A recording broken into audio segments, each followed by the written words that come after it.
โอเคทำเบิ่งวิธีเบิ่งตำแหน่ง GPS เนาะตำแหน่ง GPS แบบ360 องศาเนาะตัวนี้เขาจะบ่ได้เข้าแอปเนาะเขาจะเข้าโทรเนาะใส่คำสั่งโทรนี่แหละก็โทรไปเลยต้องโทรไปเบอร์ GPS เฮาเนาะเบอร์ GPS เฮาแม่นสมมุติของข้าพเจ้านี่แม่น96801637เนาะเบอร์นี้โทรไปเลยเนาะโทรไปเลย360 องศานะสังเกตว่ามันจะตัดสาย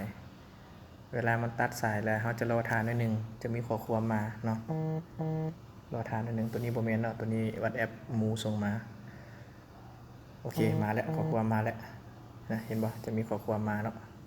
ข้อความมาแล้วเมื่อกี้นี่เราสามารถเห็นว่ามีข้อความมาเมื่อกี้เขาคลิกเข้าไปเลยเนาะนี่ข้อความมาแล้วคลิกเข้าไปเลยอยู่ในข้อความก็จะสามารถเห็นได้เลยเนาะแบตเตอรี่เขายังตัวไหนเนี่ยแบตเตอรี่นี่100%นะแบตเตอรี่100%เบื้องตำแหน่งกับแมนอยู่นี่เนาะ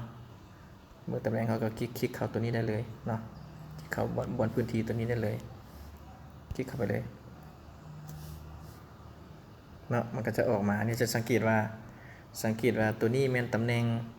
เครื่องเขาอยู่เนาะเราสามารถซูมเข้ามาเบื้องนี้ก็ได้เนาะเห็นปะ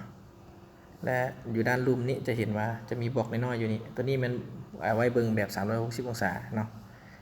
ก็สามารถคลิกเข้าไปเบิ่งได้เลยครับเนี่ยเห็นปะจะเห็นได้เลยสามบนสามารถเบิ่งได้เลยเป็นแบบ 3D เลยอ้อมเลย360 องศาเลยเนาะแต่ว่าการเบิ่งตัวนี้จะเบิ่งได้เฉพาะแต่เขตที่อยู่ในเมืองหรือว่าเขตที่มีสัญญาณของ Google ที่ว่าเขาจะถ่ายรูปแบบนี้ไว้เนาะถ้าว่าเขตใดที่แผนที่ Google ก็จะบ่ไปถ่ายก็จะบ่เห็นได้เนาะการเข้าไปเขตทุ่งนาหรือว่าไปเขตชุมชนเขตอย่างที่ว่าเขาจะบ่ได้ถ่ายก็จะบ่เห็นแต่ว่าเป็นเศษคือจังซี่เห็นบ่ก็บ่แม่นทางใหญ่เนาะทางน้อยแต่ว่ามันก็จะมีจังซี่มันก็จะเห็นเนาะก็เบิ่งง่ายๆแบบนี้เลยเนาะอันนี้เป็นวิธีเข้าเบิ่งเนาะ